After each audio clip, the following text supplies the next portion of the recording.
Shalom saudara-saudaraku yang terkasih. Shalom. Luar biasa, siapa yang mau diajar sama Tuhan tentang bagaimana cara menjalani hidup. Kebetulan saya kemarin, pelajaran hidup yang saya terima tidak saya terima dari profesor, dari para dosen di bangku kuliah, tetapi dari orang yang tidak pernah saya duga. Jadi hari Sabtu biasa Romo Yosef kerjaannya itu ngajar rapat. Habis itu teler jam 7:30 saya udah kayaknya harus cari angin nih. Saya ambil motor saya keliling aja pokoknya. Keliling-keliling suka-suka nggak jelas. Saya mau cari makan tapi ya udah capek juga buat ngunyah. Udah malam juga. Saya nggak berani makan yang berat-berat. Setelah celingak, celinguk, mau makan di mana? Di daerah Kelapa Gading. Malam minggu penuh. Sampai pada akhirnya tatapan mata saya tertuju pada sebuah warung bedang ronde. Letaknya dekat mall Kelapa Gading. Di sebelah toko yang menjual alat-alat camping. Alat-alat mendaki gunung. Saya parkir motor saya di situ persis di depan toko itu. Toko itu besar, etalasenya bagus, ada kaca besar, di dalamnya ada manekin demi manekin tentang orang naik gunung, tapi di sebelahnya ada pohon Natal yang bagus. Warna-warni, lampu kelap-kelip, hiasannya kristal. Ketika saya parkir motor, tiba-tiba datang menghampiri saya seorang gadis kecil pemulung. Seorang anak perempuan dengan membawa kantong sampahnya. Sudah malam itu anak masih nyari sampah. Mendekati saya pikir dia minta duit. Lalu saya rogoh kantong, ada recehan, saya kasih. Dia bilang terima kasih. Tapi itu anak gak langsung pergi ternyata. Ternyata saya salah. Dia dekatin saya bukan untuk minta duit. Tapi dia sedang terpukau dengan pohon Natal di dalam etalase toko itu. Mungkin pertama kali anak ini melihat pohon Natal yang bagus. Dia tanya sama saya, Om, itu apa sih Om? Lalu saya bilang, oh itu lampu Natal, pohon Natal. Terus dia tanya, Natal itu kapan Om? Oh Natal itu nanti tanggal 25 Desember. Tapi anak ini ternyata gak berhenti-berhenti nanya. Dia bertanya kepada saya, Om, Natal itu apa sih Om? Lalu dengan sederhana saya jelaskan Natal itu kelahiran Tuhan Yesus. Lalu anak itu tetap mandangi, ya saya coba makan di sebelahnya wedang ronde. Sambil makan wedang ronde, ya ada jahenya, ada angetnya, ya buat badan-badan capek bagus lah.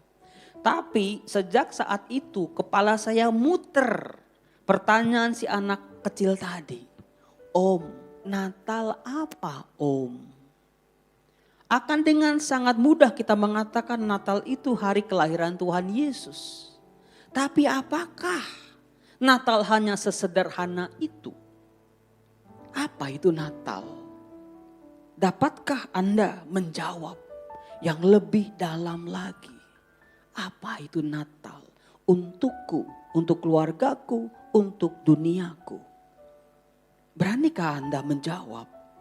Bisakah Anda menjawab pertanyaan apa Natal itu untukmu? Untuk kita masing-masing.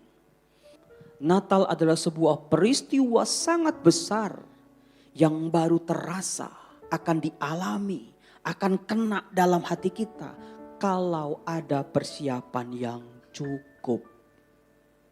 Sebab apa? Kalau Natal tanpa persiapan, kita akan dengan mudah, Natal itu hari kelahiran Yesus.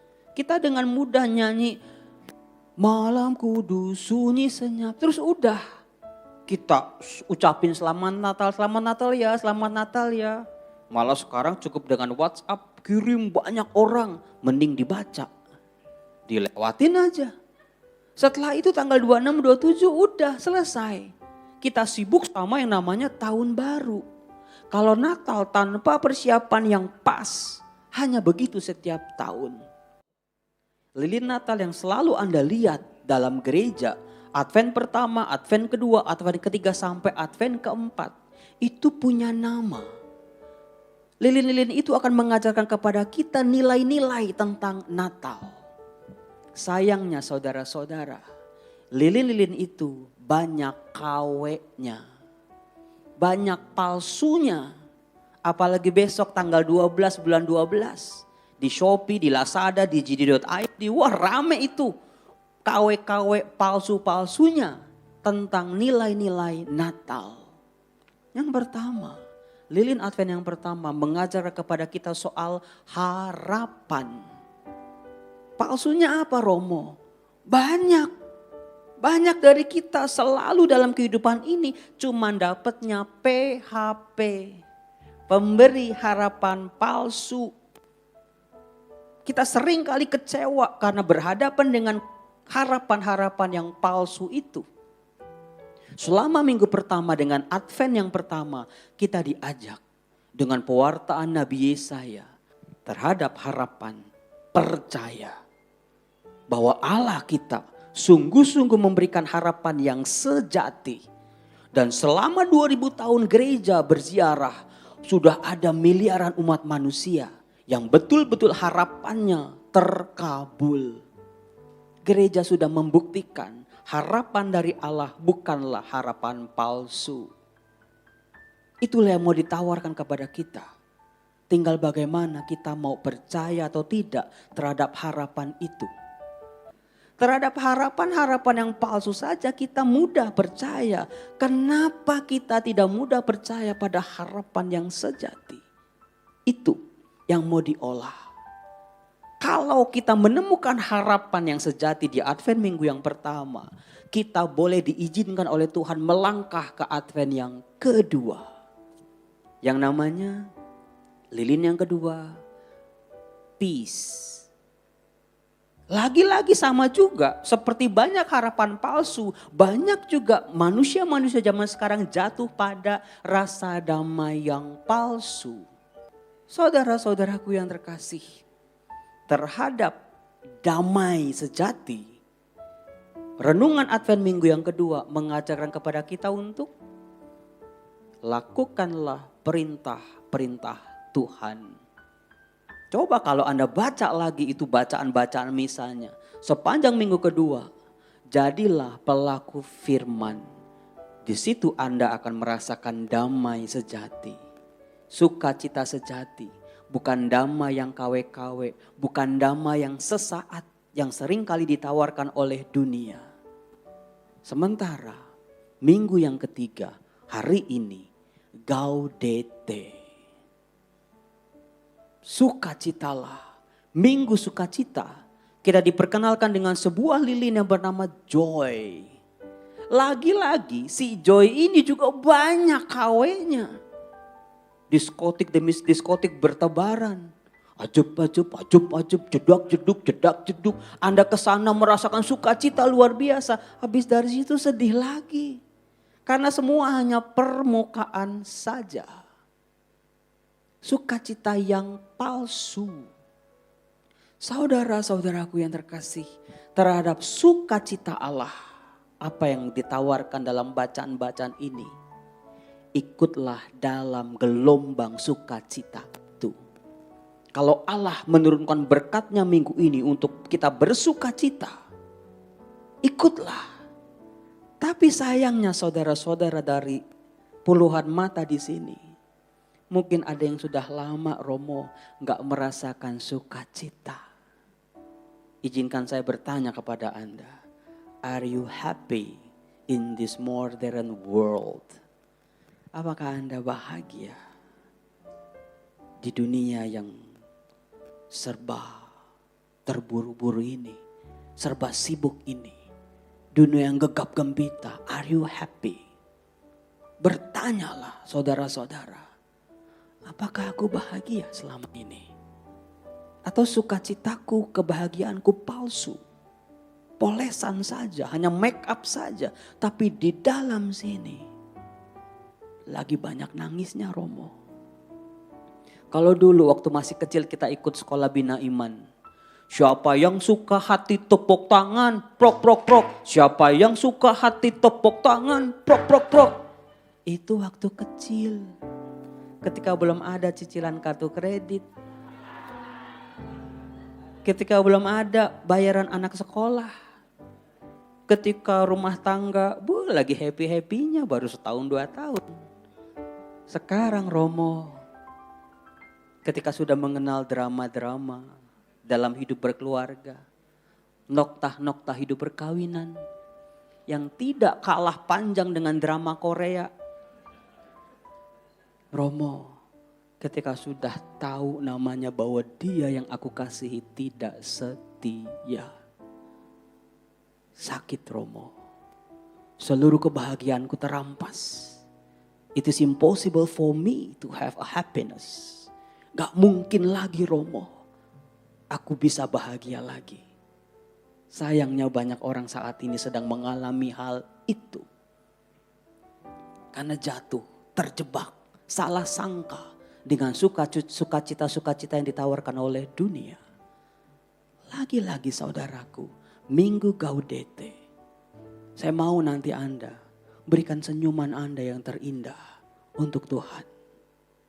Di balik masker-masker Anda. Coba senyum. Makasih Tuhan, makasih. Terima kasih untuk kebahagiaan ini. Terima kasih untuk sukacita sejati ini. Terima kasih Tuhan buat keluarga kecilku. Terima kasih buat segala perjuanganku sampai di titik ini. Terima kasih Tuhan. Tersenyumlah. Sudah lama mungkin kita tidak bersenyum. Mungkin senyum kita palsu. Di hadapan Tuhan, dalam doa-doamu, tersenyumlah. Karena Tuhan mau kita tersenyum. Gaudete, bersukacitalah. Sementara minggu keempat, karena minggu depan saya ke Bandung juga. Emangnya Romo Yus doang yang diundang ke Bandung? Minggu depan saya juga ke Bandung. Maka saya gak bisa praise and worship. Maka saya harus jelaskan juga tentang lilin yang keempat. Lilin keempat ini namanya si love. Lope Romo. Cinta dong. Saudara-saudara. Lagi-lagi love ini juga banyak kawenya, banyak palsunya, banyak dramanya. Seringkali orang-orang terjebak dengan love ini. Romo, saya jatuh cinta dengan seorang gadis yang cantik, bodinya aduhai. Romo, saya jatuh cinta dengan seorang laki-laki yang naik mobilnya ganti-ganti tiap hari. Ternyata Grab. Saudara-saudaraku yang terkasih, banyak orang jatuh cinta dan berhenti pada jatuh cinta. Tetapi yang namanya cinta saudara-saudaraku, ketika orang yang kamu cintai tidak lagi ganteng, tidak lagi cantik, tidak lagi berlimpah harta kekayaan. Ketika orang yang kamu cintai sakit, bahkan mengalami kelumpuhan, bahkan mengecewakan hatimu, cinta akan mudah sekali hancur, hilang, bahkan sirna. Saudara-saudara, jangan berhenti hanya dengan jatuh cinta. Karena Tuhan dalam lilin yang keempat menawarkan sebuah yang lebih dalam lagi. Yang namanya kasih. Kasih adalah alasan buat kita untuk hidup. Kasih adalah alasan kita untuk menyembah Tuhan. Kasih adalah alasan dari berbagai macam yang boleh terjadi dalam kehidupan kita. Apa yang Tuhan berbuat buat kita bisa dijawab dengan kasih. Ketika Anda berani berkorban kepada pasangan, ketika Anda mengabdi orang tua, ketika Anda mengabdi anak-anak, ketika Anda berjuang dalam pelayanan, capek secara material, rugi secara waktu, habis. Semua itu bisa dijawab dengan karena aku mengasihi. Saudara-saudaraku yang terkasih, jangan tertipu dengan yang kawe-kawe. Dengan 4 tadi, apa aja sebutin? Yang pertama tadi apa? Hope. Yang kedua, peace. Yang ketiga, joy. Yang keempat, love. Dengan 4 itu yang kita olah selama masa Advent. Nanti malam Natal, ketika Anda datang bersama keluarga, nyanyi bareng-bareng malam kudus, Anda bisa menjawab, apa Natal, arti Natal untukku? Natal adalah hadiah terbaik buat Tuhan. Tuhan Yesus, datanglah di hatiku, masuk kuasai jiwaku. Hatiku yang kering, kerontang, terluka oleh aneka macam masalah-masalah kehidupanku. Hampirilah aku Tuhan, kunjungi jiwaku yang sudah sangat merindu. Izinkan aku Tuhan, boleh merasakan malam ini uluran tangan kasih-Mu menjamahku, mengalir kasih yang murni, kasih yang belum pernah aku rasakan selama ini. Tuhan, dekaplah aku saat ini, sekali saja Tuhan. Izinkan aku boleh merasakan bahwa aku dicintai. Terima kasih Tuhan Yesus. Terima kasih. Sembuhkan luka-lukaku. Sembuhkan kesedihanku. Sembuhkan hidupku Tuhan. Aku percaya hidupku akan berarti bersama-Mu. Engkau Allah yang menguatkan kaki yang goyah, lutut yang lemah. Kuatkan hatimu, jangan takut. Tuhan, buang jauh-jauh keraguanku. Buang jauh-jauh rasa tidak percayaku Tuhan. Buang jauh-jauh dosaku. Biarlah pengampunan-Mu menguasai hidupku saat ini. Tuhan Yesus, ampuni aku, orang berdosa ini. Izinkan juga aku malam ini Tuhan, dengan kekuatan Roh Kudus, berani mengampuni masa laluku, mengampuni kehilangan demi kehilangan dalam keluargaku, mengampuni orang-orang yang telah menyakitiku. Tuhan Yesus, terima kasih. Terima kasih Tuhan. Beri kami hidup baru, kesempatan baru. Izinkan Tuhan, aku boleh tersenyum lagi. Izinkan Tuhan, aku boleh tertawa lagi. Izinkan Tuhan, aku boleh bahagia lagi dengan apa yang masih ada, apa yang masih aku miliki saat ini. Thank you Lord, thank you Jesus. Terima kasih Tuhan. Katakan terima kasih. Terima kasih Tuhan. Terima kasih Tuhan. Terima kasih.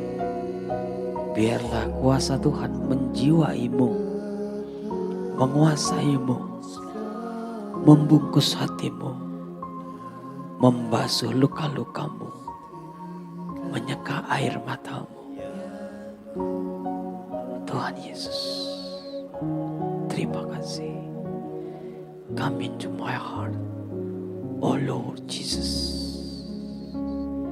Berkat boleh mengalir dari surga atas kami malam ini, dalam nama Bapa dan Putra dan Roh Kudus.